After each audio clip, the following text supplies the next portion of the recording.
Ne yazizanye mwami Charles James Nkubuge ne Jennifer Fulufiga n'omulabi waffe owa Assault TV.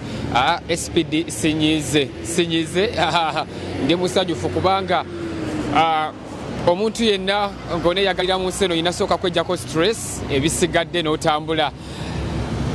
Atwala eddwaliro ekkulu erya Mukono General Hospital Dr. Geoffrey Kasirye avuddeyo n'alaga obwennyamivu oba n'alaga okusomooza kwe bayita mu kiseera kino olw'okubulwa abasawo abakugu.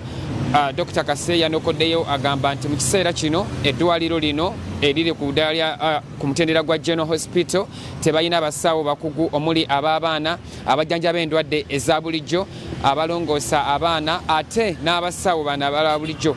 Wabula kino agamba okusingira ddala kyasinga okubakosa okutuukawo oluvannyuma lw'endooliito ezaaliwo mu disitulikiti ey'e Mukono wakati wa ssente wa disitulikiti Reverend Dr. Peter Bakalwa Mukasa saako n'omukyala Sera Kiyondo we bali nga bakaayanya mu biseera ebya Service Commission, naye ng'agamba nti balina essuubi okulaba nti ate mu kuddamu okulanga bandifuna abasawo bano kubanga agamba nti ensimbi zo zibaddewo naye endooliito zino ate ze zibadde zivuddeko obuzibu. Agamba mu kiseera kino balina ku basawo bali ku bitundu 52 naye nga eddwaliro bandibadde bafuba okulaba nga babeera n'abasawo ebitundu 88 kiyambeko okuteekawo empeereza ennungi. Eddwaliro lino likola ku bantu abasukka ku mitwalo 2 kumpi buli lunaku. Bw'otunuulira nti abantu abamu bava ne Kayunga bava ne Jinja n'ebitundu ebirala nti olw'okuba liri ku main road abantu babeera bangi nnyo, so abasawo abakugu bagamba tebabalina bulungi. Eddwaliro lino lize litambula yatandikira ku mutendera gwa dispensary ne ligenda ku health center 2 ne ligenda ku health center 3 ne ligenda ku health center 4 okutuusa n'ejjo ly'abalamu 2019 ate omukulembeze w'eggwanga bwe yajja n'akola pledge ey'okuzimba ebizimbe ebinene okuli ne zikalina era wano ne lisuumusibwa okutuuka ku General Hospital weriri olwaleero. Katulabe Dr. Kasirye ng'alambulula ku kusomooza kwe balina okw'abasawo abakugu mu ddwaliro eryo. Lirina abakugu, litekwa kubeera n'abakugu. Abakugu 6 bwe tugendera ku structure empya.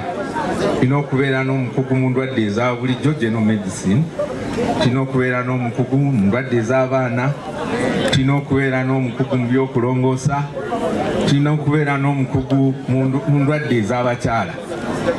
Olwaleero tulina abakugu mu ndwadde ez'abakyala n'omukugu mu ndwadde ez'okulongoosa.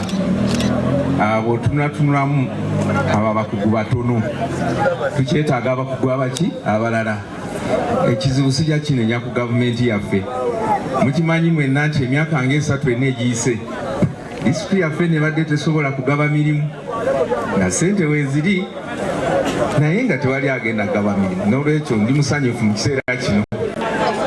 Tusuubira mu mwaka gw'ebyensimbi ogujja okulikulukinga oba okugaba emirimu ku bakugu ab'enjawulo.